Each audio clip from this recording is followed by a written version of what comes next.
Oklahoma City Thunder have given us everything we could ever dream of for a conference finals series, as both of these squads do not want to head home and watch the NBA Finals as we shift into a best of three series. We've got the challengers in the Spurs, and we've got the defending champs in OKC. That's whose home we return to today. The Paycom Center. Welcome courtside, Maria Taylor, alongside the Hall of Famers, Carmelo Anthony, Vince Carter, and Tracy McGrady. Listen, we saw two very tight games here in OKC and convincing games for each team when we went on the road in San Antonio. But one thing remains true. Whichever star shines brighter in SGA or Victor Wembanyama, it seems as though the win goes to that squad. Yeah, well, we're going to talk about the stars, Shea and Victor. And, of course, they have to step up and they have to do what they have to do. I'm going to go left. I'm going to go Lou Dort. I'm going to go Lou Dort because when you talk about what Lou Dort brings to this team, he's the best defensive player on the OKC Thunder's team. He can not only play 16 to 18 minutes in the game. You need his intensity. You need his tenacity out there. You need him to put a body on Wemby. You need him to guard Castle. You need him to be aggressive. And also, you need him to make open shots. You can be the best defensive player on the team, but if you're not making open shots, then you can't. You're going to play 16 minutes. And tonight, you cannot play 16 minutes, Lou Dort. You have to be on the game 32 to 34 minutes. You have to help Shea feel confident on figuring this defense out. It seems like San Antonio figured Shea out. They forcing him right. They're not letting him get to his left in his bump phase. It's a lot of things that Shea have to process. So Lou Dort is one of those names that we should be on the lookout today. Okay, that's one guy that you want to stand up. Yes. We also know that the big three, it exists, is Chet Holmgren, J-Dub, who was questionable entering this game, but he is now officially out. So Chet Holmgren, step up to the plate. His scoring has gone down throughout the Western Conference Finals. It's gone down in these losses. In wins, he's been phenomenal. I mean, he's played good basketball because, why? He was aggressive. And right here, this just is a player that is not confident, loses the ball right here. And then, of course, Wemby meets him at the rim. I'm not mad at this. This showing his aggression. You got to try to dunk on Wemby right there. But when you get in the trenches and you're surrounded by multiple defenders, you have to be aggressive with the ball. You have to be strong with the ball and understand where you are. And here, I would rather for him to go up and try to make a play than to lose his confidence in trying to give up the ball right there and make an ill-advised play. Because what that does, it ignites San Antonio's offense, defense to offense, and this is where they become a real big problem. Yeah, look, you can just take a look at how the scoring, the efficiency, the rebounds, the blocks, all of them have gone down in the Western Conference Finals, and this is a true opportunity for Chet to step up. We're just finding out, too, J-Dub, with him being out, Jared McCain will get his first start of this postseason. Remember, 24 points off the bench in Game 3. All right, let's get to the Spurs defense, because what they did in Game 4 was only allow 82 points. Lowest scoring total for OKC since December 2021. Let's get into it and how they did it. Well, let's get into it. First and foremost, in 4 games, Shea was averaging 29 points, 51% from the field, 19% from 3. In this series, only 24 points. He's shooting 27% from the 3. So what that's telling me is their defense, they figured something out in the regular season that has carried over, and that's what they are. Stifling defense, not playing, not fouling, being aggressive, forcing Shea to a crowd, and then they attack the ball from there, forcing him to get off the ball and making somebody else take a tough jump shot or make a play for someone else. You see here, active hands. They're just flying around, and that's what you want. Here, not allowing Shea to get to his left, forcing him right into a crowd. Once again, Victor steps up. Making now Hartenstein, well, first and foremost, he says, no, it's not there, but you're making Hartenstein being the facilitator and make a play. You see he throws the ball away, Shea gets the ball there. It turned out he gets a foul.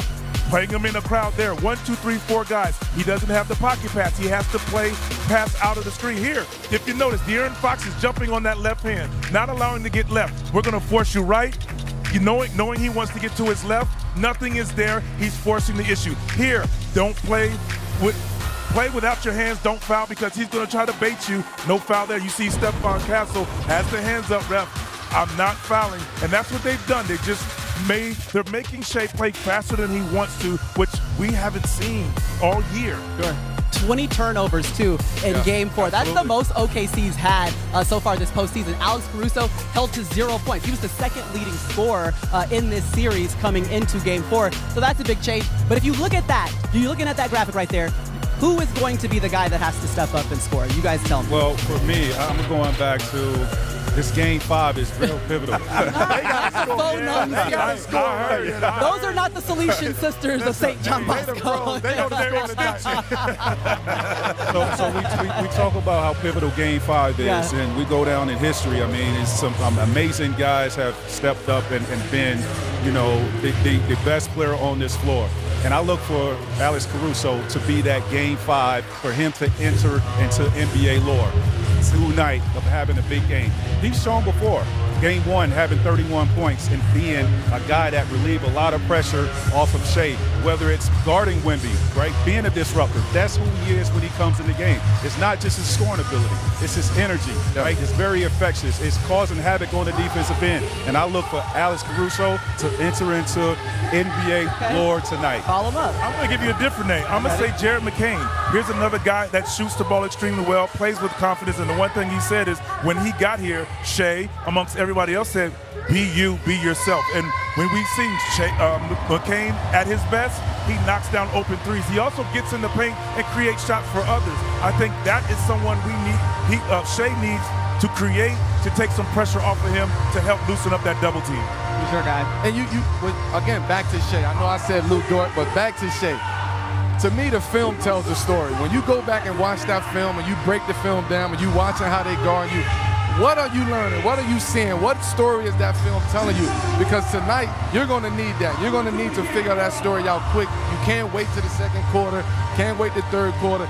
You got to come out from the jump ball applying pressure tonight because San Antonio is not going to wait for you to try to figure this game out. Yeah, Mitch Johnson said after Game 3, we got to be more disciplined with Shea. That's exactly what they were in Game 4. He just had 19 points. Remember, the bench has been huge. They scored at least 50 points in the first 3 games, just 34 points in Game 4. Let's talk to our guys who are courtside calling the game, our best friends, Mike Tirico, Reggie Miller, and Jamal Crawford, to continue this conversation. Good evening, guys. Yeah, Maria, this is just like the plane going back and forth. We got 5 guys who scored about 90 points on average during their basketball career, and we're talking hoops. And you all were just talking a lot of who. I'd love to turn to you guys and ask how this game is played. If you are a nerd and look at stats, you know pace of play comes down for everybody in the playoffs. But you pointed out something about the pace that we should be watching here in Game 5. And it's the Spurs. Whenever the Spurs play with a great pace, they get great shots. That Thunder defense is so tough and so connected. You want to score in the first 7 seconds before they can set up. When their pace goes, now you get Wemby in space, now you get threes, now you get to the basket. That's when they're at their best. Now, I see where you're going with this. Here we go. Right, and I understand your thought philosophy, but they do that at home well. In this building, it's got to be chaotic frenzy. And the defense that the Thunder bring, you can't play fast here if you're the Spurs. The Spurs want lower possessions, half court, because they have the best player in this series, which has been Wemby. Game 1 and 4, he was phenomenal. If you lower those possessions, the ball's going to go through Wemby. If you try to play fast and you're not making shots, I think that's when the playmakers and those role players for the Thunder become a problem. So to me, that's why tempo and pace has been key in this series through the first 4. So you want San Antonio to not go as fast, to play a little bit slower? On the road, yes. Okay. They have the best player. At home, you get away with that. And I want them to play fast on the road because it's going to settle them and bring their role players into the game, especially with the Thunder not at full strength. Play fast, get some easy buckets, and then I think you'll settle in on the road. This is what makes this great because only in a matter of minutes we're going to know which one of us is correct. Yeah, this was an hour of my lunch. Didn't get a lot of words in, but heard a lot of hoops talk that we share with you. Maria, we'll see you all for tips. Wait, Mike, I got to ask you. You said our starting 5. Who's your leading scorer? Oh, the leading scorer out of this group? Mello, Q's in the house. There you go. Sorry, Reg. Sorry, Jamal. We'll talk to y'all later. Have a great call. It's going to be great. We'd love to just put a little tension in there over that. Speaking of Mello, let's get his star player parlay on DraftKings Sportsbook. What do you need, We're going to score a Mello? lot of points today, man. Look, here it goes. Wemby over 1.5 threes. Like he shot 1 for 6 from deep in Game 4, but he's averaging 2 a game in this series. And OKC got to double him in the paint. He's going to get clean looks tonight, so bet on that. Shea over 3.5 rebounds. He's averaging 3 a game this series, but he's coming back home with something to prove, and when he's locked in, we know Shea is going to hit the glass. Stephon Castle, 5+ rebounds. He had 10 in Game 4, career playoff high. Spurs are playing him at the 4 sometimes. Wemby drawing the bigs, Castle's cleaning up. That's my ticket, and lock it in The tonight. winner. This is the one. This is the postseason winner. Wemby all smiles right now, coming off a 33-point game. He did hit a half-court three, so maybe that's a good sign for Melo, averaging 30 points, 13 rebounds throughout this Western Conference Finals. We'll see what kind of superstar performance we're going to get from this young man tonight.